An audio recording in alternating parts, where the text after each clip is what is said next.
Hi everyone, it's Miss Reeve here. I'm going to read you the next section of the story. Cottontail, who is standing on poor Flopsy, who grimaces in pain, at the bottom again. McGregor is nearly on top of Peter and Benjamin when they turn to sprint down a row of vegetables. The labels on some tomato plants are blown out of place. McGregor stops, his chest heaving. He cannot help himself. He tries to ignore it, but he cannot. He dashes back to the labels and begins straightening them. Peter looks over his shoulder and notices McGregor tidying the labels. Finally satisfied, Thomas leaps back to his feet. Seeing McGregor tidy the labels gives Peter an idea. As he runs, Peter knocks down a row of shovels. Sure enough, McGregor stops to pick them up. It works, and it gives them a bit of extra time. The rabbits take off on a stampede of destruction. They knock down a sunflower, and then another. "No!" shouts McGregor. "I'm going to put those in the brochure. People love sunflowers." Thomas is about to grab the rabbits, but they slide under the door of the garden shed. Inside, it's pitch black dark, but only for a moment, before the door bursts open. McGregor has caught up with them. "Do you know what we do with rats in the city?" McGregor says as he catches his breath.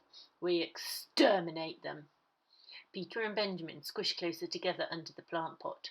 They are nose to nose. Just then McGregor grabs their pot and lifts it up. Peter jumps out, but Benjamin holds on to the side for dear life. McGregor puts down the pot and starts after Peter.